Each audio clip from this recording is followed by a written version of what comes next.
BRS party working president KTR తెలిసి మాట్లాడతాడో తెలియక మాట్లాడతాడో, అవగాహన లేక మాట్లాడతాడో, అవగాహన ఉండి మాట్లాడతాడో మనకు అర్థం కాదు. ఎందుకంటే జూబ్లీహిల్స్ ఉప ఎన్నిక సందర్భంగా ఆయన కొన్ని సభల్లో మాట్లాడుతున్న తీరు, కొన్ని సమావేశాల్లో ఆయన మాట్లాడుతున్న పద్ధతి, ఇది ఆ పార్టీగా డ్యామేజ్ కలిగించే విధంగా ఉంది. కేటీఆర్ ఏమంటున్నాడంటే, మీకు కారు కావాలా, బుల్డోజర్ కావాలా అంటున్నాడు. అంటే కారు కావాలా, బుల్డోజర్ కావాలంటే, కారు అంటే వాళ్ళ పార్టీ గుర్తు, బీఆర్ఎస్ పార్టీ గుర్తు. బీఆర్ఎస్ పార్టీ గుర్తు కారు కావాలా లేక బుల్డోజర్ కావాలా? అంటే బుల్డోజర్ కావాలా అనే ప్రశ్నను మనం కనుక బిట్వీన్ ద లైన్స్ చూస్తే అది హైడ్రాను సూచిస్తుంది. బుల్డోజర్, హైడ్రా అనే దానికి సంబంధించిన వ్యవహారం అంతా మనందరికీ తెలుసు. రేవంత్ రెడ్డి ముఖ్యమంత్రి అయిన తర్వాత హైదరాబాద్ సిటీలో ఈ నాలాలు, చెరువుల ఆక్రమణలు తొలగించడానికి, అట్లాగే భారీ వర్షాలు, వరదలు వచ్చినప్పుడు కాలనీలోకి నీళ్లు రాకుండా చేయడానికి, ఇంకా అనేక విధాలుగా వాటన్నిటి అంటే జల వనరులను కాపాడడానికి, అక్రమ కట్టడాలను కూల్చివేయడానికి హైడ్రా సంస్థను ఏర్పాటు చేశాడు.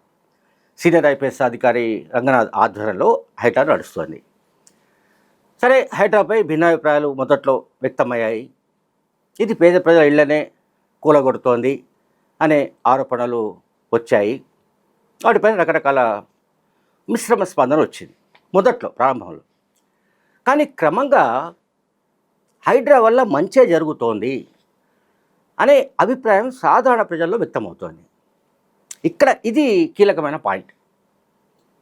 కీలకమైన పాయింట్ ఏంటంటే, హైడ్రా లాంటి వ్యవస్థ వల్ల అక్రమ నిర్మాణాలను కూల్చివేస్తున్నారు.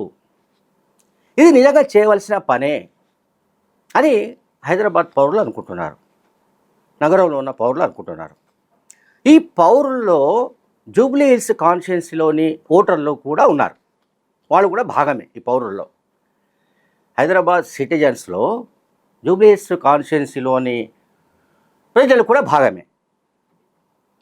సరే, కారు గుర్తుకే ఓటేయండి, మాగంటి గోపీనాథ్ భార్య వేరే బీఆర్ఎస్ అభ్యర్థిగా పోటీ చేస్తున్న మాగంటి సునీతను గెలిపించండి అంటూ ఇంకా మీరు ఏదైనా మాట్లాడవచ్చు.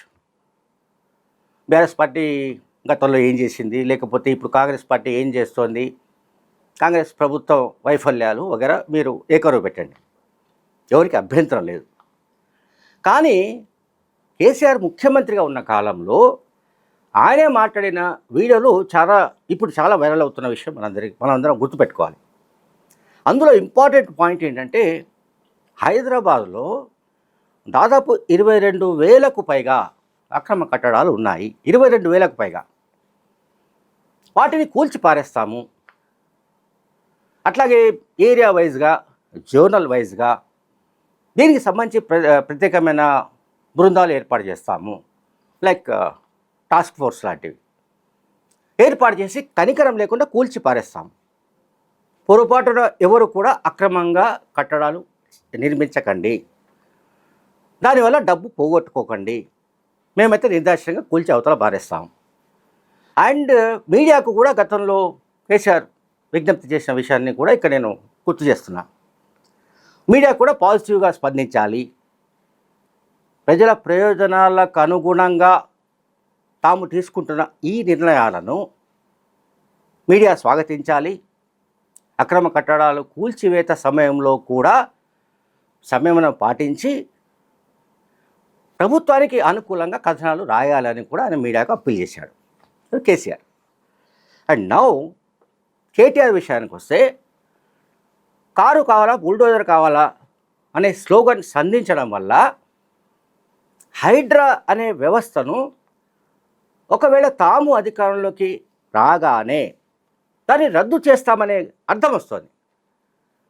ఇది చాలామందికి వెంటనే అర్థం కాకపోవచ్చు. నేను అందుకే చెప్పాను, బిట్వీన్ ద లైన్స్.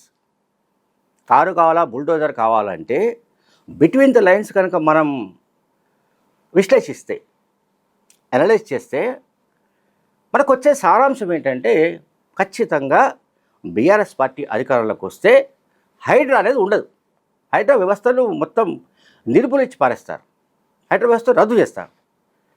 హైడ్రా వ్యవస్థ ఉండదు ఇక. అంటే దాని అర్థం ఏంటి? అక్రమ కట్టడాలు ఉండవలసిందేనా? అక్రమ నిర్మాణాలు ఉండవలసిందేనా? ఎవరైతే ప్రభుత్వ భూములను చెరపట్టి అక్కడ అక్రమంగా కట్టడాలు నిర్మించారో, ఎవరైతే చెరువులు నాలాలు కబ్జా చేసి అక్రమంగా నిర్మాణాలు చేశారో వాటిని వదిలేయాల్సిందేనా? ఆ నిర్మాణాలు అలాగే ఉండవలసిందేనా? కేటీఆర్ ఏ ఉద్దేశంతో మీకు కారు కావాలా, బుల్డోజర్ కావాలంటే స్లోగన్ బాగానే ఉంది, అట్రాక్టివ్గానే ఉంది, చూడడానికి వినడానికి బాగానే ఉంది. కానీ నేను విశ్లేషిస్తుంది ఏంటంటే బీఆర్ఎస్ అధికారంలోకి వస్తే, అంటే ఫర్ ఎగ్జాంపుల్ వచ్చే ఎన్నికల్లో తమ పార్టీ అధికారంలోకి వస్తుంది అని ఆ పార్టీ నాయకులు కేటీఆర్, హరీష్ రావు వగేరా వగేరా అందరూ మాట్లాడుతున్న విషయం మనందరికీ తెలుసు. సరే, బీఆర్ఎస్ పార్టీ మళ్ళీ అధికారంలోకి వస్తే ఏం జరుగుతుందయ్యా అంటే, అకార్డింగ్ టు కేటీఆర్, ఒకటి హైడ్రా వ్యవస్థ రద్దవుతుంది, అక్రమ నిర్మాణాలు మళ్ళీ పుంజుకుంటాయి, ఈ చెరువులు నాలాల కబ్జాల కూల్చివేతలకు సంబంధించి ఏదైతే ఇప్పుడు రేవంత్ రెడ్డి ప్రభుత్వం ఒక యజ్ఞంలాగా నిర్వహిస్తుందో ఈ యజ్ఞం నిలిచిపోతుంది. అంటే కేసీఆర్ గతంలో మాట్లాడిన దానికి భిన్నమైన పరిస్థితులు ఏర్పడతాయి. ఆయన అప్పుడు చెప్పింది, నేను ఇంతకుముందు చెప్పాను, 22,000కు పైగా ఉన్నాయి అని కేసీఆర్ స్వయంగా చెప్పినప్పుడు ముఖ్యమంత్రిగా ఉన్న కాలంలో, మరి వాటి సంగతి ఏంటి?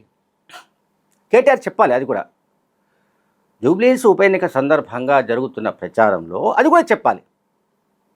కేసీఆర్ ఇట్లా చెప్పాడు, కానీ మేము కూల్చలేకపోయాము, మాకేదో నిస్సహాయత ఉంది, మాకేదో కొంత బలహీనత ఉంది, లేకుంటే మాకు ఇంకేదో కొన్ని సమస్యల కారణంగా మేము వాటిని కూల్చివేయలేకపోయాము, కేసీఆర్ లక్ష్యం నెరవేరలేదు అనేది చెప్పాలి. అదేమీ మాట్లాడకుండా, చెప్పకుండా కారు కావాలా, బుల్డోజర్ కావాలి అంటే, కారు కావాలో చేతి గుర్తు కావాలో అనేది ప్రజలు డిసైడ్ చేస్తారు. పోలింగ్ సందర్భంగా ప్రజలు ఎవరికి ఓటు వేస్తారు ఏంటి అనేది మనకి ఎవరికి తెలియదు. కానీ క్యాంపెయిన్ సందర్భంగా ఎవరు మాట్లాడినా సరే, కేటీఆర్ కావచ్చు, మరొకరు కావచ్చు, నేను ముందే చెప్పా, కేటీఆర్ బహుశా అనాలోచితంగానే ఇటువంటి వ్యాఖ్యలు చేస్తున్నాడేమో నాకు అనిపిస్తుంది. ఎందుకంటే హైడ్రా సంస్థని మొదట చెప్పినట్టుగా ప్రారంభంలో ప్రభుత్వం ఏర్పాటు చేసిన వెరీ బిగినింగ్లో, అంటే కొన్ని నెలల్లోనే దాని పట్ల కొంత, అంటే హైడ్రా కనికరం లేకుండా ఈ అక్రమ కూల్చివేతల వ్యవహారంలో కొంత అసంతృప్తి జనాల్లో వచ్చిన మాట నిజమే, దాని వరకు కాదనడానికి లేదు. ఆ తర్వాత ప్రభుత్వం కూడా కొంత గైడ్లైన్స్ను మార్చుకుంది. అట్లాగే ఆ హైడ్రా ఏదైతే కార్యక్రమాలను నిర్వహిస్తుందో అవి ఇంకా పకడ్బందీగా, ఇంకా గట్టిగా ఆ పనులు జరిగే విధమైన ఏర్పాట్లు చేసింది. కానీ ఇప్పుడు కేటీఆర్ మాట్లాడుతున్న దాన్ని బట్టి